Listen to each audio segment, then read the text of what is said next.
start off telling you what Joan McIntyre, a writer and a whale expert, is quoted as saying. Animals were once for all of us teachers.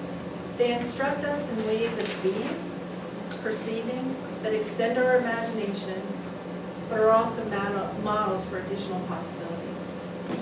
Last week, I had the pleasure of listening to Nan's service, The Alchemy of Aha, Transformation in the Mind of Mindfulness. It was everything I'd want in a service. Beautiful, inspirational, and informative. And at the end of it, I really wanted the peace that comes from being mindful. Thank you, Nan, for offering it. My problem is, as Ann was encouraging us to take 6 steps to be more mindful, to feel, to observe, and see the aha moments in our everyday lives, I got to thinking about what I was going to say this week. And that was a week in the future. I fussed. I don't sing. How was I ever going to lead you in song when I don't sing? I found out today I actually can't clap. So that was really a little hard for me when you guys are doing rhythm and I'm like this. So, but I worried and I began to panic because I can't do all of that, and I wasn't prepared. I didn't think, I don't know the songs. I have come to a lot of worship services, but I'm not really keyed in on the process. And then I thought, why? Why did I ever say yes? And then Nan's voice came back to me, and I thought, maybe I'm not in the moment. Maybe I wasn't even present. I certainly wasn't mindful. So I'm going to tell you some stories about my dogs. Okay, for any of you guys who are friends with me on Facebook, there's a lot of dogs. I have 3 of them. I have an elderly black lab, Jonah. He has an eating disorder, as most labs do. You'll hear about that later. Then there's Chandler Bing. He's my adult foxhound, and yes, he was named after the Friends character because he is totally serious. You've never met a serious dog than Chandler. And he cannot help himself. He's a goofball. He's a completely goal. He will gallop across my lawn and trip in the hole and then fumble. But I love him. And then there's Maggie. She's my newly adopted 2-year-old female coon. Maggie was my muse and the catalyst for this topic. You see, this little lady hound was surrendered by her owner in North Carolina and transported to Massachusetts just 3 days after being spayed.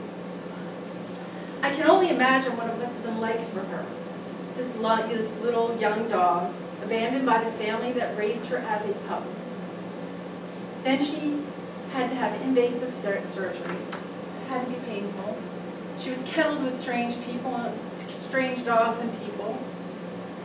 And then she spent 2 days traveling here to Massachusetts to some stranger that was going to adopt her. But she had no idea. She spent 3 days in a kennel, another 3 days in a kennel while she goes through the Massachusetts quarantine. When I met her, I cried. I actually cried, which was weird for me. But I was filled with joy and sadness.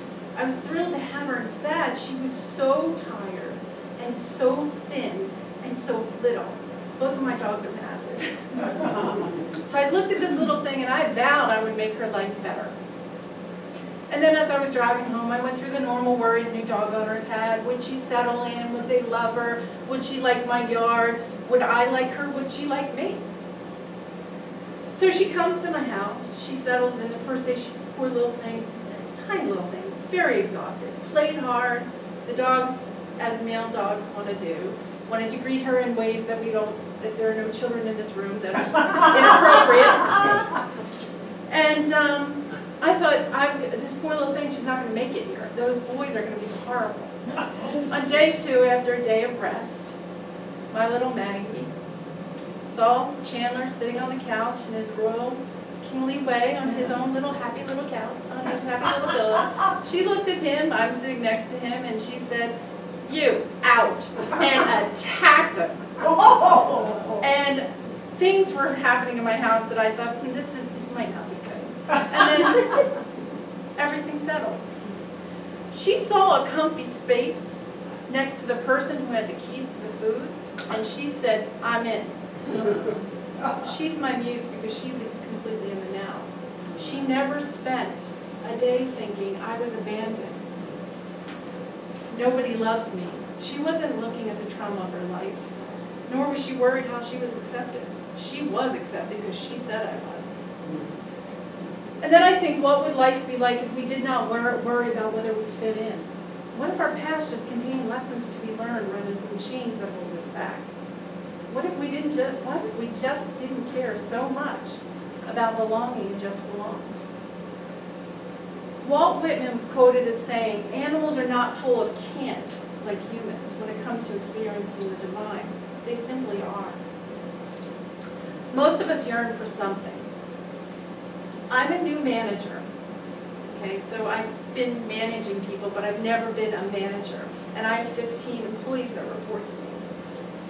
I sat with each one of them because I wanted to know what their needs were, what challenged them, and what made them feel alive.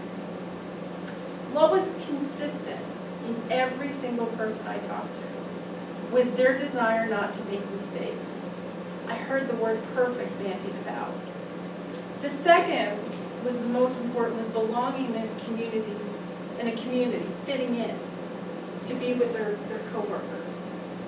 Interesting enough, money did come up, but it wasn't high on the list as I thought it would be. They wanted to be liked and not make mistakes. Many of them saw someone else in the office as better than them, which is nice and ideal. But when I asked them what they did well, that other people admired them and what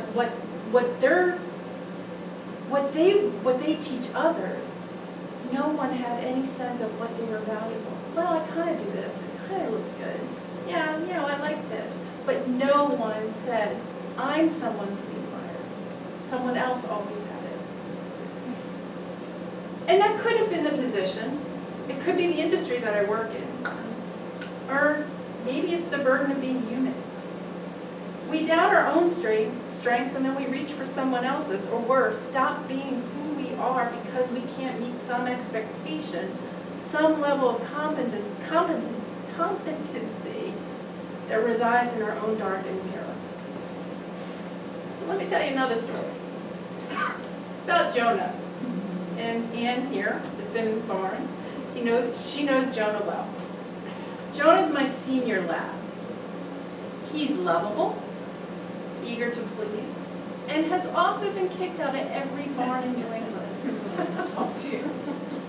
You see, Jonah likes to eat your food. He likes to eat your horse's food.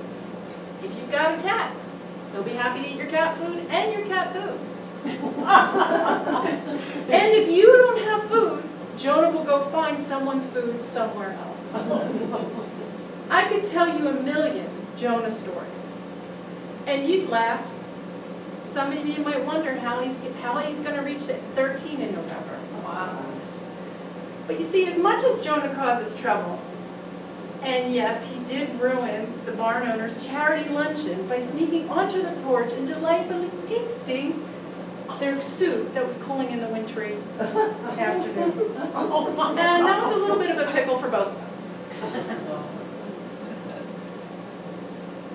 And the worst part is when he does steal your food, my hounds will hide. They'll steal the food and they know, and they'll sneak and they'll hide to eat it. Not Jonah.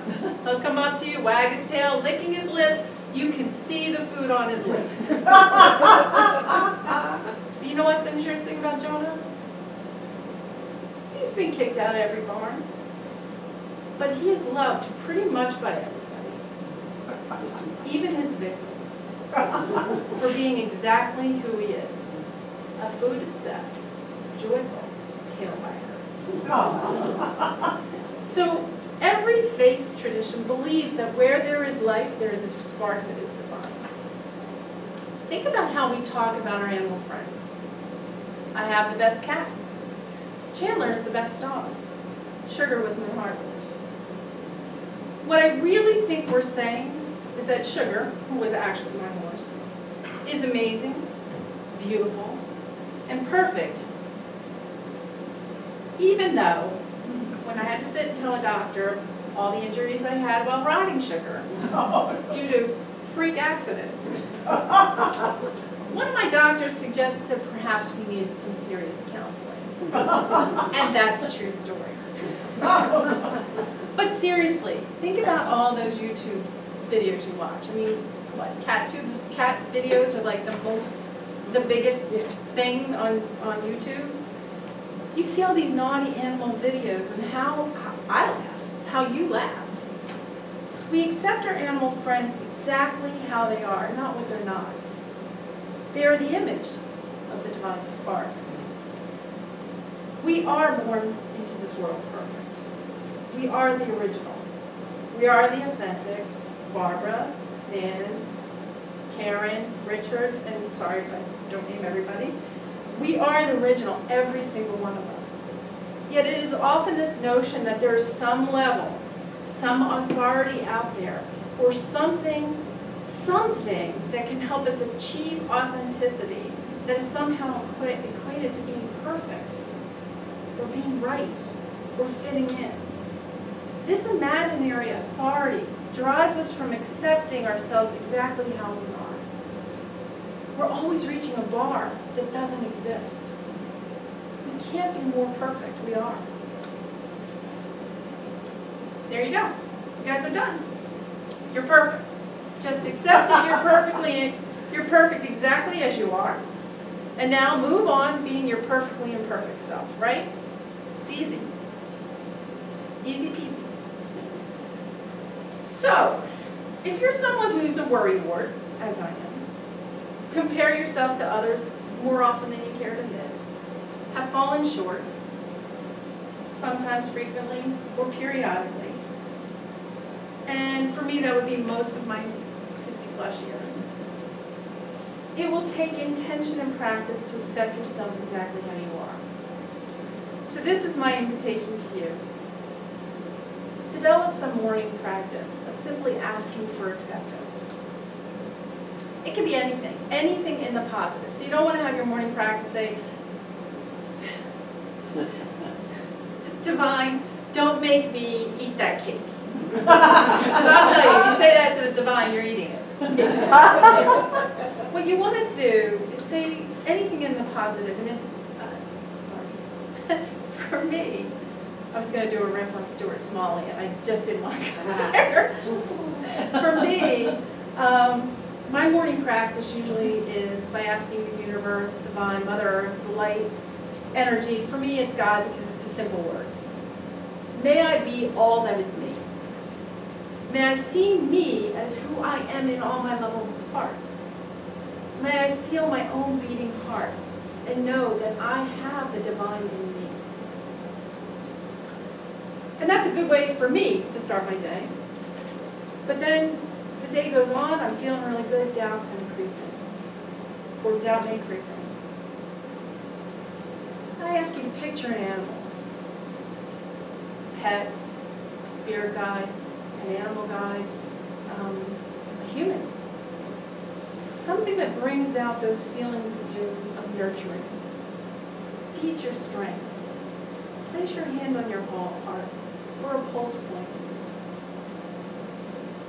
Feel the beat of your heart again. Feel the feelings that come from animal energy, that purity of being. Envision yourself perfect just the way you are. And then for me, which has become more important now when I'm managing people, is to close your day with a simple review. If anything that comes up that feeds your doubt, forgive the thought and brush it away. If you're being bombarded with worry, allow it. And then consciously ask yourself, what am I proud of? What worked? And what am I grateful for? Make that a practice.